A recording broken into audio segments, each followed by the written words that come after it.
comme le gel d'aloe vera, le gel de lin est idéal pour les cheveux. Il nourrit en profondeur tout en leur apportant douceur et brillance.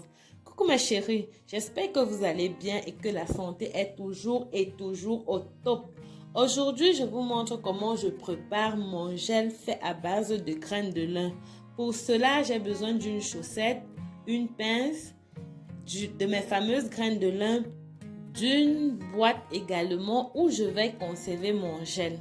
Alors, pour 250 g de graines de lin, j'ai utilisé 2 verres d'eau. Donc, je vais verser mes graines dans mon eau que j'ai fait bouillir au préalable pour que la vidéo ne soit pas longue. Ainsi, je vais laisser bouillir 10 à 15 minutes jusqu'à ce que la solution devienne de plus en plus visqueuse.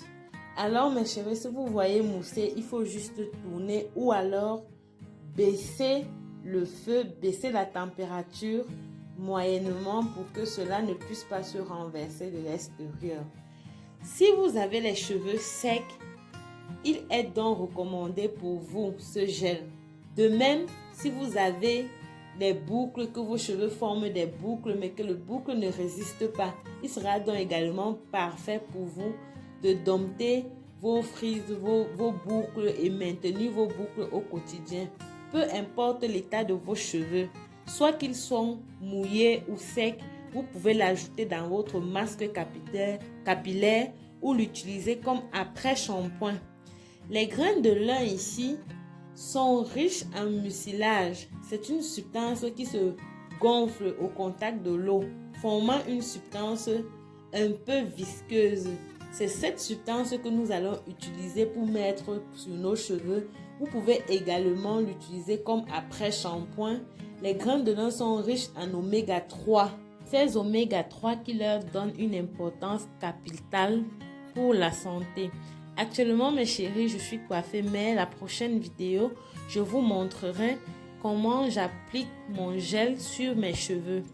Pour l'application, vous pouvez juste utiliser une noisette. Évitez d'utiliser une grande quantité pour ne pas avoir des petites particules qui vont rester sur vos cheveux. Comme vous pouvez le constater, mon gel est prêt. Je vais le descendre, je vais éteindre le feu et je vais l'extraire à partir de ma chaussette. J'ai changé de boîte parce que l'autre n'était pas appropriée. Utilisez une longue boîte de préférence pour extraire facilement votre gel et éviter de vous brûler. J'ai utilisé une vieille chaussette. Vous pouvez également utiliser le bas d'un vieux collant. C'est pratique et simple à d'extraire votre gel à partir d'une vieille chaussette ou bien d'un vieux collant. Avec le tapis, je ne vous le conseille pas, vous allez galérer.